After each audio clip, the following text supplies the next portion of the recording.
आपण पाहत आहोत विश्वविनायक न्यूज, ग्रामीण जनतेचा बुलंद आवाज।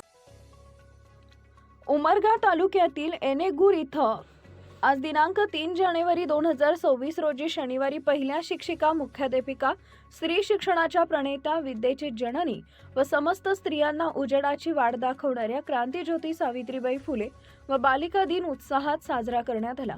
क्रांतीज्योती सावित्रीबाई फुले यांच्या प्रतिमेचं पूजन प्रशालेचे मुख्याध्यापक महेश हरके, संस्थेचे संचालक आनंदराज बिराजदार, शंकर हुळमजगे, कोमल कीर्तने, पार्वती जगताप, शिवकन्या पांचाळ, सुप्रिया झिंगाडे यांच्या हस्ते पूजन करण्यात आले।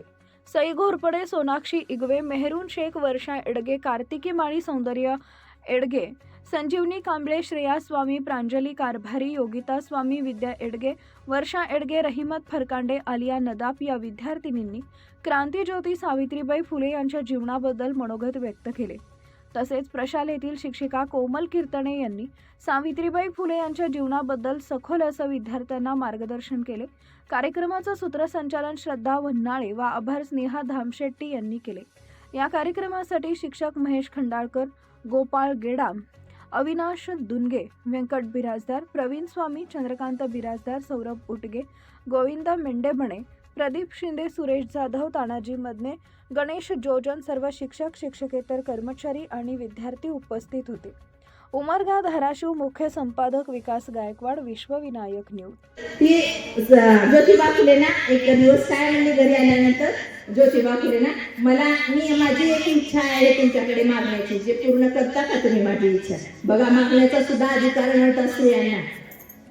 आपल्या पतीला मला पाहिजे। आता तुमची पहा, तुमच्या मम्मी तुमच्या वडिलांना किती साड्या मागतात, साऊना एक साडी मागण्याचा, कारण त्यांनी सर्व पैसा कोणासाठी खर्च करत होते? ज्योतिबा फुले समाज कार्यासाठी खर्च करत होते। त्यांच्याजवळ पैसा शिल्लक राहत नव्हता, समाज कार्यासाठी त्यांनी पैसा खर्च केल्यामुळे। माझी एक इच्छा आहे। काय इच्छा आहे साऊ, बोल तुझी? तर साऊला काय आणली माहिती का ज्योतिबा फुले? मला फक्त एक नवी साडी घेऊन दे।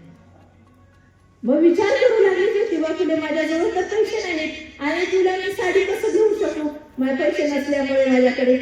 विचार करू लागले, विचार करत करत तसेच गेली रात्र। सकाळी त्याने उठल्यानंतर जाऊन साऊला एक नवी साडी घेऊन आले आणि साडी आणून हातात दिले साऊच्या। मग साडी। अशाच ताज्या बातम्या पाहण्यासाठी विश्वविनायक न्यूजला लाईक करा, सबस्क्राईब करा आणि बेल आयकॉन प्रेस करा।